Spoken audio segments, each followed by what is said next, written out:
आपण सामाजिक व धार्मिक प्रबोधन या धड्यामध्ये प्रवेश करत आहोत. या धड्याचा आता आपण अभ्यास करायचा. चला तर मग. आता आपण आपल्या मागच्या धड्यामध्ये बघितलं की कसा उठाव झाला आपल्या भारतामध्ये 1857चा. त्याच्यानंतर इंग्रज नंतर निघून पण गेले.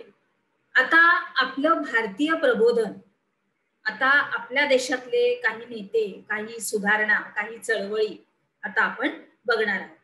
चला तर मग सर्व काही मुद्द्यांच्या द्वारे लिहिलं गेलेलं आहेच आणि आता आपण ते आता सगळं काही स्पष्टीकरणामध्ये सगळं काही उदाहरणासह काही चर्चा करून असं आपण खूप छान असा गोष्टीरूपी इतिहासाचा अभ्यास आपण आता करणार आहोत. चला तर इंग्रजी शिक्षणाच्या प्रसाराबरोबर काही नवे विचार, नवीन कल्पना, नवीन तत्वज्ञान यांचा वापर आपल्या भारतामध्ये झाला. बघा, इंग्रज येऊन गेले, पण त्यांच्या ते जरी निघून गेले तरी त्यांच्या काही विचार वगैरे आपल्या भारतामध्ये राहिले. तसंच काही पाश्चिमात्य विचार, संस्कृती यांची भारतीयांना ओळख झाली, कारण ते इतके वर्ष आपल्या देशावर त्यांनी राज्य केलं होतं म्हणून. मग पुढे काय झालं तर भारतीय समाजाच्या काही सामाजिक, धार्मिक, आर्थिक, सांस्कृतिक अशा सर्व क्षेत्रात काही काही बदल होत गेले. बघा, अगदी नीट लक्ष द्या. आपण अगदी हसत खेळत शिकत आहोत. म्हणजे ह्याच्यामध्ये काही बदल होत गेले. तर ते कशा रीतीने झालेत बघा. बघा, प्रत्येक क्षेत्र आहे, ते सामाजिक आहे, धार्मिक आहे, आर्थिक आहे, सांस्कृतिक आहे. मग भारतीय समाजाचं जे मागासलेलं पण होतं, त्यांच्या अंधश्रद्धा होत्या, रूढीप्रियता होत्या, जातीभेद होते, उच्च नीच या भ्रामक सगळ्या कल्पना होत्या, चौकस आणि चिकित्सक वृत्तीचा अभाव होता. याची जाणीव ही सुशिक्षित समाजाला व्हायला लागली. म्हणजे जसा माणूस शिकायला लागला, नवीन नवीन विचार आपले घ्यायला लागला, संदर्भ आपला आढावा तोच आहे. नवीन कल्पना, नवीन आढावा. तत्वज्ञानामध्ये काय झालं, जसं जसं लोकांनी हे सगळं विकसित करायला सुरुवात केलं आपल्यामध्ये, तसं तसं काय झालं की आपल्या भारत देशामध्ये या काही रूढी परंपरा किंवा जातीभेद असे काही होते, तर ते त्याची जाणीव या शिकलेल्या समाजाला व्हायला लागली. मग भारतामधलं हे सगळं समाजातलं हे सगळं विविध प्रकारचे हे प्रश्न दूर करण्यासाठी काही सुशिक्षित विचारवंत आपल्या लेखणीद्वारे जनजागृती करायला लागले. आणि मग तत्कालीन भारतात सुरू झालेल्या या वैचारिक जागृतीला भारतीय प्रबोधन असं म्हटलं जातं. काय म्हटलं जातं? भारतीय प्रबोधन. पुढे बघूया. आता आपले पहिले समाज, आपले विचारवंत दिसतात आपल्याला. धर्म सुधारणा व समाज सुधारणेचं हे पर्व सुरू झालं. मग पहिलं नाव येतंय आपण आपल्या अभ्यासक्रमामध्ये, हे नाव आहे पहिलं, राजा राम मोहन रॉय. ब्राह्मो समाज यांनी इसवी सन 1828 मध्ये बंगाल प्रांतमध्ये ब्राह्मो समाजाची स्थापना केली. मग त्याच्यामध्ये त्यांनी अनेक भाषा आणि धर्मांचा अभ्यास केला. बघा, आपल्या देशामध्ये खूप सारे धर्म आहेत, तर त्यांनी जे जे विचारवंत आता आपण शिकणार, आपण आपल्या अभ्यासक्रमात येणार, तर ते सगळेजण ह्यांनी पहिल्यांदा ते स्वतः विचारवंत का होते, कारण त्यांनी सगळ्या सखोल असा सगळ्या गोष्टींचा अभ्यास केला आणि त्याच्यानंतरच ते पुढे आपल्या समाजामध्ये आले. मग त्याच्यातूनच त्यांची अद्वैत अशी वादी विचारसरणी विकसित झाली. काय झाली? अद्वैतवादी विचारसरणी. मग एकेश्वरवाद, उच्च नीच असा भेदभाव पाळायचा नाही. कर्मकांडाला प्रखर विरोध, प्रार्थनेचा मार्ग अनुसरायचा. बरोबर, हीच ब्राह्मो समाजाची तत्व होती. मग राजाराम मोहन रॉय यांनी सुद्धा काय काय सुधारणामध्ये भाग घेतलेला आहे बघा. सती प्रथा. सती प्रथा विद्यार्थी मित्रांनो अतिशय वाईट होतं की एखाद्या स्त्रीचा जर पती अकाली मरण पावला मग ती स्त्री लहान असो किंवा मोठी असो किंवा वयाने वृद्ध जरी असली तरी सुद्धा आपल्या पतीच्या शवाबरोबर तिला चितेमध्ये अखंड ती जळून जायची. म्हणजे नवऱ्याचं प्रेत तिने आपल्या मांडीवर घ्यायचं आणि लाकडाच्या चितेवर जाऊन बसायचं आणि ती लाकडाची चिता पेटणार आणि ती अख्खी त्याच्यामध्ये जळून जाणार. अतिशय भयानक प्रथा होती. तर ती सती प्रथा ती बंद करायची असं राजाराम मोहन रॉय यांनी त्याच्यामध्ये भाग घेतला. त्याच्यानंतर बालविवाह.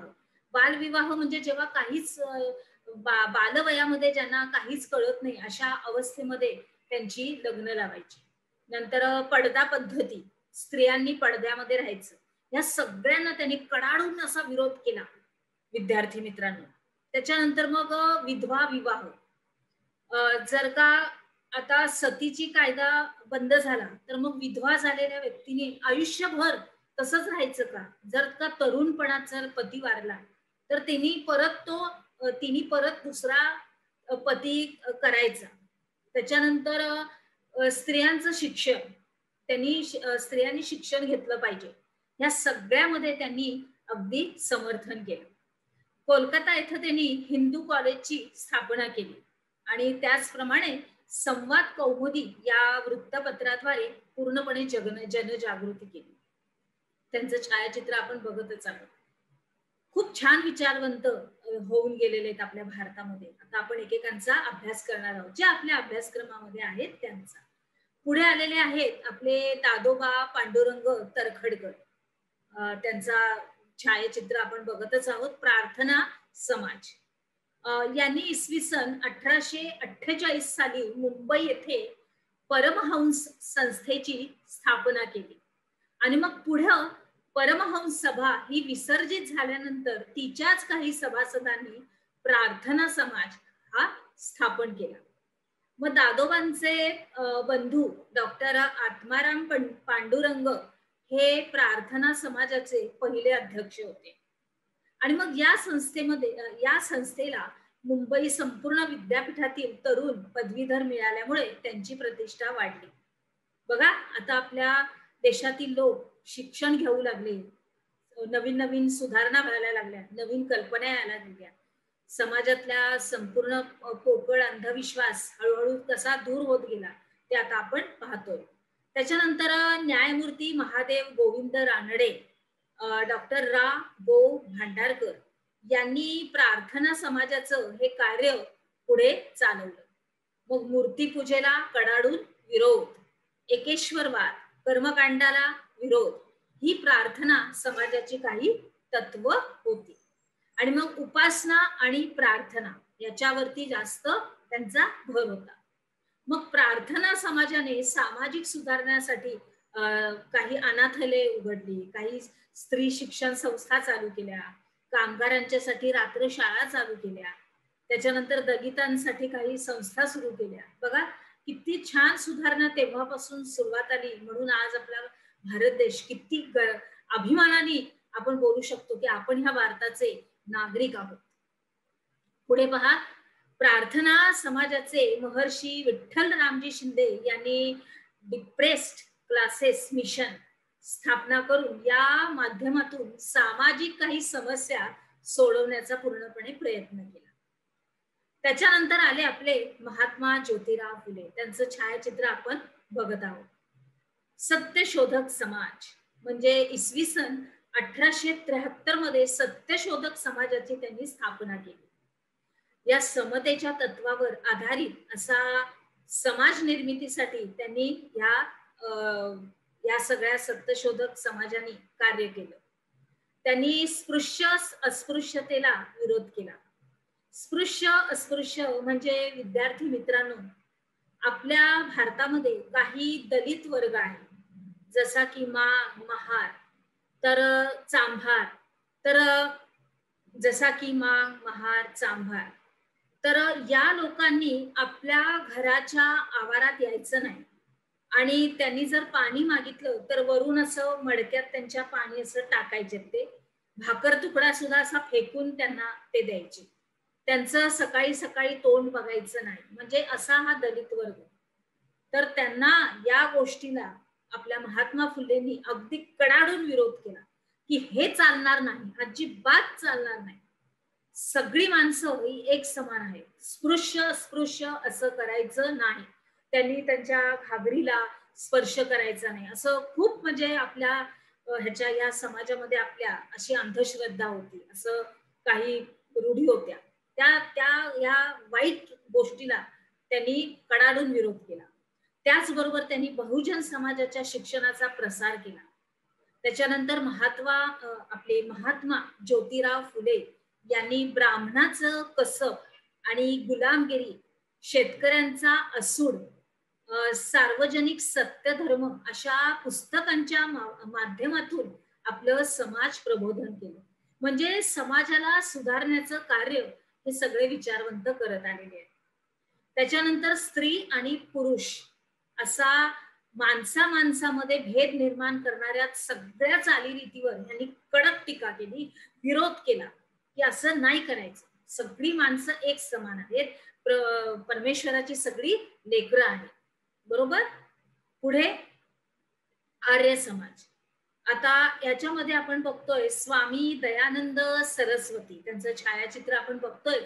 तर यांनी इसवी सन 1875 मध्ये आर्य समाजाची स्थापना केली आणि सत्यार्थ प्रकाश हा पूर्णपणे आपले वेदांवरती भाष्य करणारा ग्रंथ लिहिला.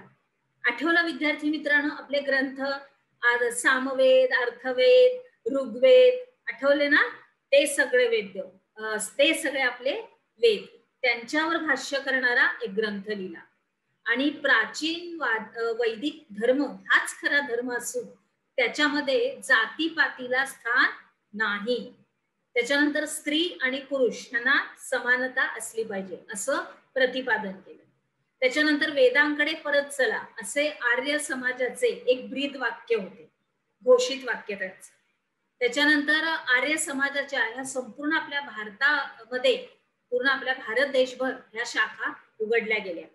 आर्य समाजाच्या माध्यमातून काही काही ठिकाणी शिक्षण संस्था सुद्धा उघडल्या गेल्या. बघा, त्याच्यानंतर पुढे बघूया आपण काय शिकलो. या संदर्भात एक तक्ता दिलेला आहे. समाज सुधारकाचं नाव, संस्था, वृत्तपत्र आणि संस्थेची कार्य. हा तक्ता अर्थातच विद्यार्थी मित्रांनो व्यवस्थितपणे भरून आपल्या वहीमध्ये त्याचं लेखन करायचंय. चला तर मग पुढील बघूया आपले कोणकोणते विचारवंत आहेत आणि जे आपल्याला अजून चांगलं चांगलं शिकवणार आहेत.